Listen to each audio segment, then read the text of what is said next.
Et bonjour à tous, bonjour à tous, bonjour à tous les êtres humains et aux extraterrestres qui nous regardent depuis les dimensions parallèles. On se retrouve dans une disposition en particulière. Je n'ai pas mon micro, je n'ai pas mon trépied, je suis chez mes grands-parents. Aujourd'hui, on se retrouve pour parler de Alien. Alors évidemment, j'avais tourné une vidéo déjà critique de la série Alien Earth, dont on va parler juste après. Le son n'a pas été enregistré, donc je suis obligé de retourner cette vidéo. Est-ce que c'est bon pour vous? Donc, on va parler de la série Alien Earth de Disney+. Alors, moi, pour ceux qui le savent, si vous avez vu ma rétrospective de la saga Alien, c'est une saga que j'aime beaucoup. C'est une saga cinématographique où tous les opus ne se valent pas, mais je trouve qu'en termes de science-fiction, ça reste quand même le très très très très haut du palier. J'estime que Alien 1, Alien 2 et Alien Romulus sont pour moi des chefs-d'œuvre absolus du cinéma. Très honnêtement, c'est Alien Romulus est pour moi peut-être pas loin d'être mon préféré en termes de thématique, de sujet, de mise en scène, de plan, de musique, d'interprétation. C'est pour moi un chef-d'œuvre total. Et Alien 3 et Alien 4 et Alien Covenant et Prometheus, pour moi c'est de la branlette intellectuelle, c'est du niveau de Dune. Évidemment, c'est toujours mieux que Dune parce qu'en science-fiction, rien n'est pire que Dune, évidemment. Sinon, c'est le néant du cinéma. Et du coup, on nous annonce une série Alien, sachant que cette série, pour ceux qui ne le savent pas, se passe avant Alien 1 et avant Alien 2, mais ça se passe après Prometheus et Alien Covenant. Pas chercher à comprendre. Bref, why not? Et on nous annonce dans cette série que, oh là là, les xénomorphes vont arriver sur la planète Terre, mais en même temps, il n'y aura pas que des xénomorphes, il y aura d'autres extraterrestres, il y aura d'autres espèces un peu cheloues, il y aura des petites bébêtes, on va s'amuser avec, ça va être fun. Bon, oui, banger, évidemment, j'attendais cette série. J'attendais, enfin, non, je l'attendais pas, mais je me disais que en voyant la bande-annonce, je me disais, il y a moyen de s'amuser. Il y a moyen d'avoir une série assez sympathique, un peu dégueulasse, parce que Alien, pour ceux qui connaissent les films, c'est quand même une série particulièrement dégueulasse, où il y a des scènes ignoblissimes. Dans Alien Romulus, il y a des trucs dégueulasses. Et puis alors dans Alien la Résurrection, pareil, il y a des trucs, ça, ça, ça coule, il y a du crachat, il y a du sang, ça bouffe, c'est immonde, immonde. Ça raconte quelque chose, hein, mais c'est immonde, ça fout la gerbe. Et donc là, le concept de la série, c'est il y a un vaisseau de la Weyland Yutani qui s'écrase sur Terre. On apprendra plus tard dans la série comment et pourquoi il s'est écrasé sur Terre. Et du coup, il y a une autre société parce que avant que la Weyland Yutani contrôle la planète, il y avait plusieurs sociétés, dont notamment Prodigy, celle qu'on va suivre durant toute la série, qui en début de série réussit le miracle de créer une nouvelle espèce dans l'histoire humaine, à savoir transférer la conscience d'enfants malades du cancer et d'autres maladies incurables, dans des corps d'androïdes. On les appelle donc les hybrides. Donc on a les androïdes, les, les synthétiques, qui sont des robots, quoi, tout simplement.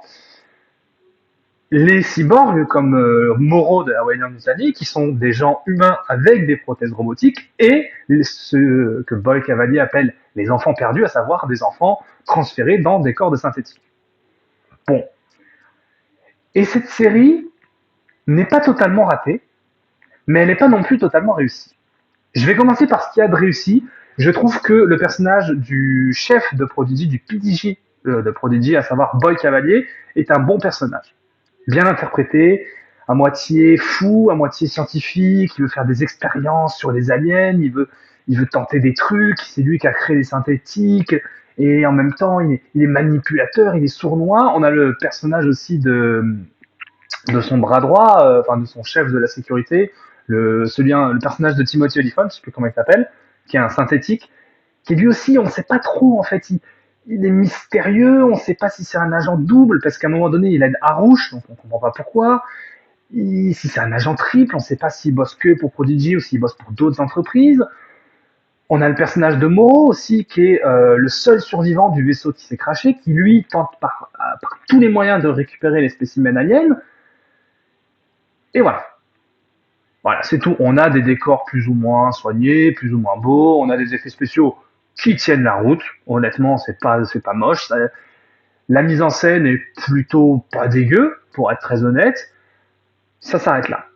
Ça s'arrête là parce qu'en fait, cette série, ça n'a été que des occasions manquées. Le premier truc, c'est que même si on a d'autres espèces aliens, donc autres que les xénomorphes, on a les limaces qui bouffent le sang, on a les espèces de mouches qui crachent de l'acide, on a la pieuvre-œil, je vois pas comment l'appeler autrement, la pieuvre-œil, on a également on a cette espèce de cocon plante utérus, je sais pas comment l'appeler, qui est chelou. Et en fait, elles sont pas utilisées. Donc, on est sur une série alien où les bébêtes ne sont pas utilisées. Et je trouve ça quand même particulièrement dommage, dans le sens où il y a moyen de oh là là, les aliens arrivent sur Terre. Donc là, je me dis, les aliens vont être sur Terre, ça va être un massacre, effectivement, ils vont les capturer, puis ils vont en faire éclore d'autres, et puis ça va être le bordel. Non. Parce que, alors par contre, on va spoiler la série, parce que de toute façon, il se passe pas grand chose dans cette série. Phase 1, le vaisseau s'écrase sur Terre. Phase 2, Prodigy récupère les spécimens extraterrestres. Phase 3, ils font éclore un xénomorphe, puisque l'héroïne, Marcy, une des synthétiques, réussit à tuer un xénomorphe. En fait, je ne comprends pas comment c'est possible, mais bon. Parce que dans le premier Alien, on nous présente le xénomorphe comme l'arme absolue, elle a du sang acide, c'est impossible à tuer. Là, au fur et à mesure des films, on les tue à la mitrailleuse, on les tue au lance-flamme, on arrive à les tuer à main nue. C'est des chatons, c'est littéralement des chatons. Hein.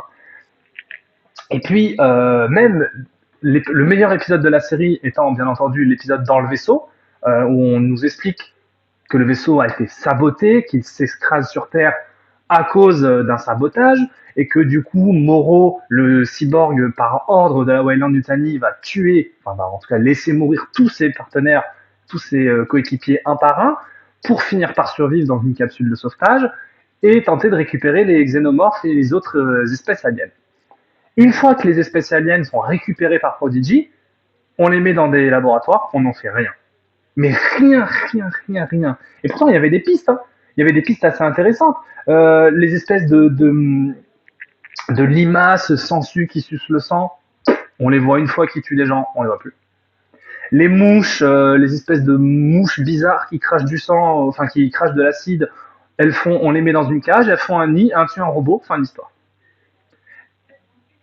C'est tout. Le mouton, la pieuvre alien en forme d'œil, qui prend littéralement la place de l'œil de son hôte, c'est donc une symbiose, un peu comme Venom finalement, qui est un truc mais cauchemardesque.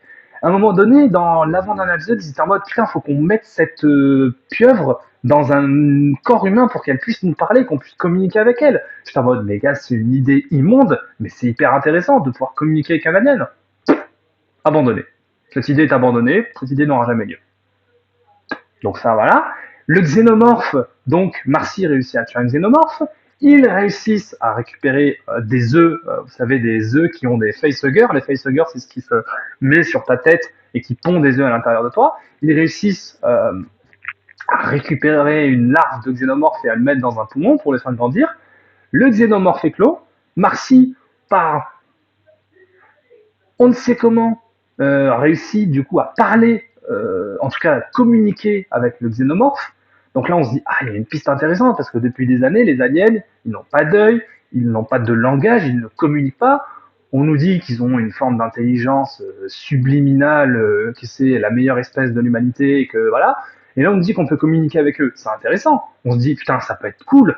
Pas d'avoir une discussion en mode, salut, ça va, écoute, moi je suis alien, je tue des gens, c'est super. Non, mais en tout cas d'essayer de comprendre pas leur société, mais leur mode de vie.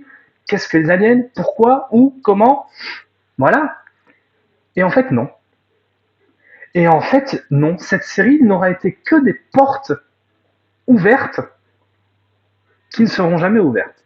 Donc il y avait possibilité de s'amuser avec toutes ces espèces aliens, de changer un peu du xénomorphe, de faire des manipulations génétiques, des expériences sur des humains, de faire des trucs dégueulasses, des trucs un peu crasse-couilles, parce que Alien, ça reste quand même, malgré tout, même si c'est de la science-fiction extrêmement intellectuelle, ça reste quand même ce genre de choses. Ça reste une critique à certains endroits du consumérisme, de la société de consommation, de cette société qui veut toujours explorer l'espace, quitte à trouver des choses inimaginables et particulièrement cauchemardesques. Et le pire dans l'histoire des aliens, c'est que les choses les plus ignobles et les plus dégueulasses, ce ne sont pas que les xénomorphes qui le font. Il n'y a rien qu'à voir les androïdes dans les aliens, c'est quasiment toujours des méchants. Presque toujours en tout cas. Donc là, il n'y a rien. Les trucs dégueulasses, les trucs crasse-pouille, il n'y a rien. À un moment donné, on se dit, Marcy, parce qu'elle a des super pouvoirs informatiques, elle réussit à libérer les xénomorphes, ça tue deux, trois personnes, puis après ils sont capturés, on ne sait pas pourquoi. Le dernier épisode est l'un des pires épisodes de fin de série que j'ai vu de ma vie entière. Ça va à une vitesse, on ne prend le temps de rien. En une seconde, les synthétiques, enfin les hybrides, pardon, reprennent le contrôle de l'île. Moreau, qui était présenté comme un cyborg tueur hyper puissant, se fait emprisonner. Boy Cavalier, le chef de Prodigy, se fait emprisonner. Tout le monde se fait emprisonner, c'est les enfants robots qui prennent le pouvoir, fin de série. Ah non, ah non, non, non, bah non, non. Et puis alors, la gigantesque blague, c'est que littéralement, le xénomorphe, qui est l'une des pires créatures de l'histoire de la fiction, de la science-fiction, qui est une créature qui est définie depuis plusieurs films comme une créature avide de sang, avide de tuer, qui tue tout ce qu'elle croise, parfois même les robots. Là, Marcy réussit à les contrôler. Donc c'est littéralement un chien. On a fait du xénomorphe un petit chien de compagnie. Elle le caresse. Là, j'étais en mode, c'est une blague. Genre, elle le caresse, mais le xénomorphe, il lui faut un coup de queue et c'est terminé. Et non. Et donc là, je ne comprends pas. Donc, cette série, en plus, la mise en scène, elle a des contresens complets parce que là où était la grande force, en tout cas des deux premiers aliens et de Alien Romulus, qui revenait à l'essence même de Alien, à savoir un vaisseau dans l'espace, abandonné, il n'y a pas d'électricité, il n'y a pas de courant, il n'y a pas beaucoup de lumière, l'extraterrestre se cache dans les recoins sombres pour les prendre un par un. C'est vraiment un... C'est pas un whodunit, mais c'est vraiment un truc de... Bah, ils se font tous prendre un par un, en fait. Et au final, il en reste deux ou trois et ils finissent par se casser. Là, l'extraterrestre est dans une cage pendant la moitié de la série, quoi. Alors que dans, par exemple, Alien la Résurrection, qui est un film très imparfait, avec beaucoup de défauts, mais aussi quelques idées intéressantes, bah, les extraterrestres, ils sont enfermés 10 minutes. Après, ils finissent par s'échapper et foutre le bordel. Là, on ne comprend pas cette série, je ne comprends pas les décisions qui ont été prises. Je ne sais pas si ça vient du réalisateur, si Ridley Scott est producteur, ou si ça vient de quelqu'un, mais il y a des gens qui n'ont pas compris ce que c'est qu'une série Alien. Je veux dire, Alien, ça n'a été que des films et des comics. Soit, en faire une série, ça change le média, il y a moyen d'être plus élongé, d'avoir plusieurs heures, de plus développer ses personnages, mais alors les personnages ne sont pas développés pour un sou. Marcy, personnage principal, elle est insipide comme pas permis. Elle a des super pouvoirs de Jésus-Christ, on ne sait pas d'où ça sort, parce que bon, pourquoi pas. Le cyborg, bon, bah, il a des espèces de pouvoirs où il peut faire un couteau avec son bras, bon, bah, pourquoi pas, c'est un cyborg. C'est tout, ça s'arrête là. Les motivations, les caractères, les personnages, les dialogues, on ne comprend rien à ce qui se passe. Les autres acteurs et actrices ne sont pas mauvais, mais ils sont insipides au possible. Le frère humain du coup de Marcy qu'on retrouve dans le premier, deuxième épisode et tout, mais alors lui, je déteste faire ça, mais c'est l'un des plus mauvais acteurs que j'ai vu de ma vie. Non pas que ce soit un mauvais acteur, parce que je crois qu'il a joué dans une série Netflix dont j'ai plus le nom, mais How to Sell Drugs Online, un truc comme ça. Pourquoi pas? Mais là, il n'est pas dirigé en fait. Il est en roue libre complet.